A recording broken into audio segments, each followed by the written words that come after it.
பல்வேறு முக்கிய நிகழ்வுகளை தற்போது விரைவு செய்திகளாக பார்க்கலாம். திருவையாறு நடுப்படகை சுற்று வட்டார பகுதியில் கனமழை காரணமாக அறுவடைக்கு தயாராக இருந்த வாழைப்பழங்கள் சாய்ந்து 20 லட்சம் நஷ்டம் ஏற்பட்டுள்ளதாக வாழை விவசாயிகள் கவலை தெரிவித்துள்ளனர். திருவையாறு சுற்று வட்டார பகுதியில் காற்றுடன் கூடிய மழை பெய்தது. இதில் நடுப்படுகை பகுதியில் காற்று வீசியதால் சுமார் 30 ஏக்கரில் அறுவடைக்கு தயாராக இருந்த வாழை மரங்கள் சாய்ந்தது. இதனால் சுமார் 20 லட்சம் நஷ்டம் ஏற்பட்டுள்ளதாக விவசாயிகள் வேதனை தெரிவித்தனர். எனவே வேளாண் துறை அதிகாரிகளை கொண்டு ஆய்வு செய்து தமிழக அரசு நிவாரணம் வழங்க வேண்டும் என வாழை விவசாயிகள் கோரிக்கை விடுத்துள்ளனர்.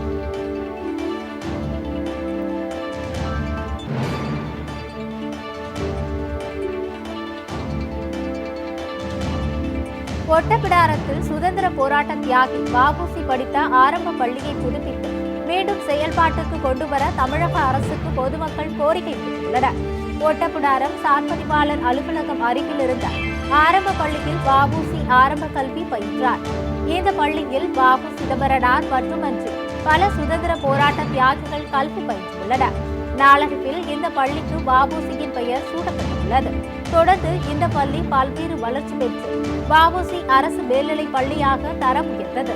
ஆனால் இங்கு போதிய வசதி இல்லாததால் கடந்த 98ஆம் ஆண்டு யூனியன் அலுவலகம் அருகே அரசு மேல்நிலைப் பள்ளி துவக்கப்பட்டுள்ளது.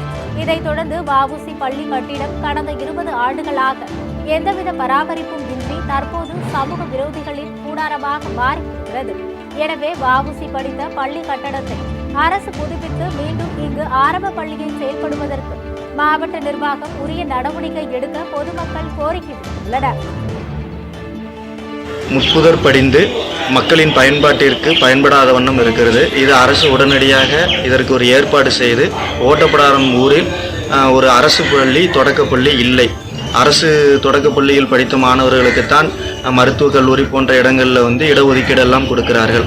ஆகையால் அரசு பள்ளியில் தொடக்கப்பள்ளி ஓட்டப்பிடாரத்தில் இல்லாத காரணத்தினால் இந்த இடத்தை புனரமைப்பு செய்து ஓட்டப்பிடாரத்தில் ஒரு அரசு தொடக்கப்பள்ளி வருவதற்கு தமிழக அரசு வழிவகை செய்ய வேண்டும் என்று. கள்ளக்குறிச்சி மாவட்டம் திருக்கோவிலூர் அருகே தடை செய்யப்பட்ட லாட்டரி சீட்டு பதுக்கி விற்பனை செய்த 2 பேரை போலீசார் கைது செய்தனர். கள்ளக்குறிச்சி மாவட்டம் திருக்கோவிலூர் நகர பகுதியில் சட்டவிரோதமாக தடை செய்யப்பட்ட லாட்டரி சீட்டுகள் விற்பனை செய்வதாக காவல்துறைக்கு ரகசிய தகவல் கிடைத்தது.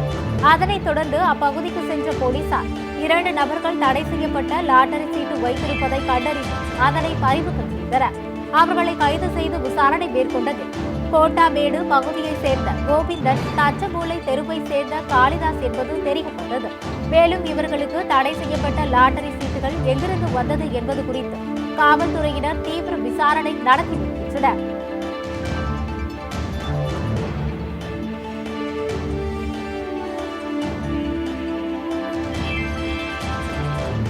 திண்டுக்கல் மாவட்டம் கொடைக்கானலில் கேளை யாட்டினை வேட்டையாடிய இளைஞரை படைத்துறையினர் கைது செய்தனர். கொடைக்கானல் வில்பட்டு ஊராட்சிக்கு உட்பட்ட பாறைப்பட்டி கிராமத்தில் கேளையாடு வேட்டையாடப்படுவதாக வனத்துறையினருக்கு ரகசிய தகவல் கிடைத்தது. அதன் பேரில் பாறைப்பட்டி பகுதியில் வசிக்கும் பாலாஜி என்பவரது தோட்டத்தில் உள்ள வீட்டில் வனத்துறையினர் சோதனை செய்தனர். அப்போது வேட்டையாடப்பட்ட கேளையாடு இறைச்சியில் மஞ்சள் பொடி தடப்பப்பட்டு சமைப்பதற்கு தயாராக இருப்பது தெரியவந்தது.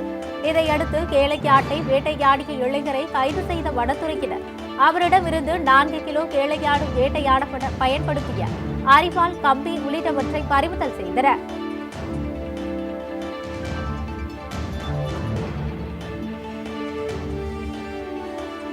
கோவையில் பண மோசடியில் ஈடுபட்ட தலைமை ஆசிரியை குற்றப்பிரிவு போலீசார் கைது செய்தனர்.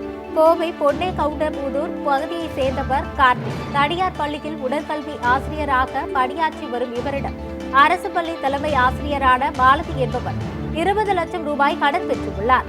ஆனால் அசல் மற்றும் வட்டியை கொடுக்காமல் மாலதி தொடர்ந்து இழுத்தெடுத்து வந்ததாக கூறப்படுகிறது. இந்நிலையில் மாலதி தலைமறைவானதை அறிந்த கார்த்திக் கோவை குற்றப்பிரிவு போலீசாரிடம் புகார் அளித்தார். அதன் பேரில் வழக்கு பதிவு செய்த போலீசார் விசாரணை மேற்கொண்டதில் தலைமை ஆசிரியர் மாலதி பலரிடம் சுமார் 50 லட்சம் ரூபாய் வரை பண மோசடியில் ஈடுபட்டது தெரியவந்தது. இந்நிலையில் தலைமறைவாக இருந்த மாலதியை குற்றப்பிரிவு போலீசார் கைது செய்தனர்.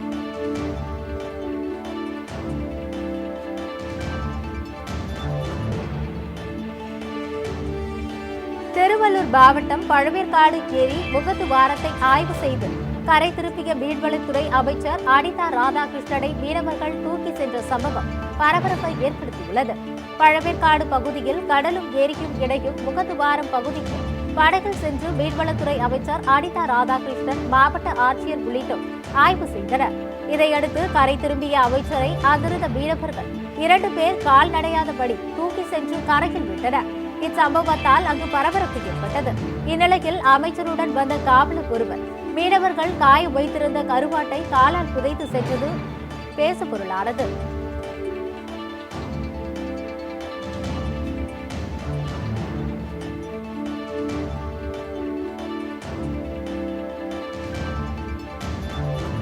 விருதுநகர் மாவட்டம் ராஜபாளையத்தில் அதிக ஜம்பிங் ஜாக் செய்து இளைஞர் ஒருவர் உலக சாதனை படைத்துள்ளார். ராஜபாளையம் ஆவரப்பட்டி பகுதியை சேர்ந்தவர் ஐயப்பன். இவர் கடந்த 1 மாதத்திற்கு முன்பு தொடர்ந்து ஸ்கிப்பிங் செய்து நோபல் சாதனை படைத்தார். இதனைத் தொடர்ந்து அதிக ஜம்பிங் ஜாக் சாதனை செய்ய வேண்டும் என்னும் எண்ணத்தில் தொடர்ந்து பயிற்சி எடுத்து வந்துள்ளார். இதையடுத்து 1 மணி நேரத்தில் 4483 முறை அதிவேகமாக ஜம்பிங் ஜாக் செய்து உலக சாதனை படைத்துள்ளார். இதன் மூலம் இத்தாலியை சேர்ந்த ஒருவர் 1 மணி நேரத்தில் 3873 முறை செய்த ஜம்பிங் ஜாக் சாதனையை முறியடித்துள்ளார்.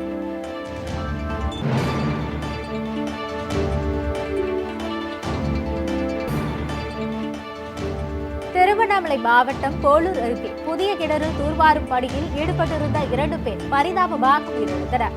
கீழ் காரிக்காத்தூரில் உள்ள கணேசன் என்பவருக்கு சொந்தமான நிலத்தில் புதிதாக கிணறு தோண்டும் பணி நடைபெற்று வந்தது.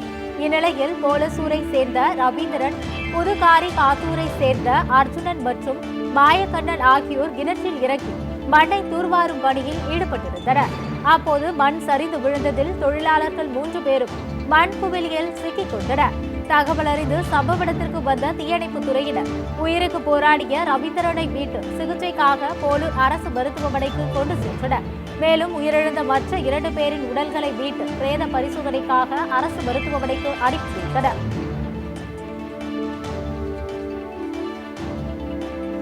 திருவள்ளூர் மாவட்டம் பொன்னேரியில் நீர்வழி கால்வாய் ஆக்கிரமிப்புகளை அகற்றக் கோரி பொதுமக்கள் வட்டாட்சியர் அலுவலகத்தை முற்றுகையிட்டு போராட்டத்தில் ஈடுபட்டனர். பொன்னேரி தடபெரும்பாக்கம் ஊராட்சிக்கு உட்பட்ட வெண்பாக்கம் முதல் கொக்குமேடு வரை உள்ள நீர்வழி கால்வாய் ஆக்கிரமிப்பு செய்யப்பட்டு உள்ளதாக கூறப்படுகிறது. இதுகுறித்து பலமுறை புகார் தெரிவித்தும் எந்தவொரு நடவடிக்கையும் எடுக்கப்படவில்லை என்பதால் ஆத்திரமடைந்த பொதுமக்கள் வட்டாட்சியர் அலுவலகத்தை முற்றுகையிட்டு போராட்டத்தில் ஈடுபட்டனர். இதையடுத்து தங்களது கோரிக்கைகள் மீது உரிய நடவடிக்கை எடுக்க வேண்டும் என வலியுறுத்தி வட்டாட்சியர் மணிகண்டனிடம் மனு அளித்தனர்.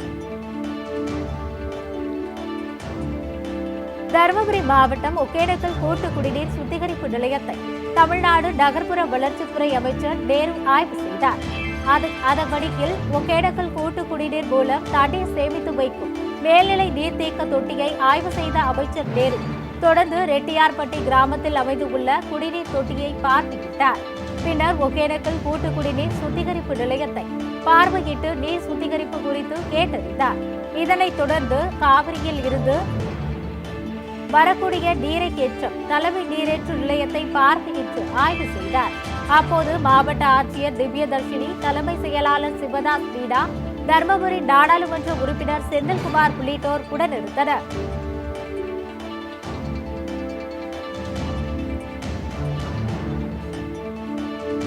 வேலூரில் கொரோனா தொற்றால் பாதிக்கப்பட்ட பெண் மருத்துவ சிகிச்சை பலனின்றி உயிரிழந்தார். வேலூர் அடுத்த ஆரப்பாக்கம் கிராமத்தை சேர்ந்தவர் ஹேமலதா. நகர்ப்புற ஆரம்ப சுகாதார நிலையத்தில் மருத்துவராக பணியாற்றி வந்த இவருக்கு கடந்த மே மாதம் கொரோனா தொற்று உறுதியானது. இதையடுத்து தனியார் மருத்துவமனையில் அனுமதிக்கப்பட்டிருந்த நிலையில் அங்கு சிகிச்சை பலனின்றி உயிரிழந்தார்.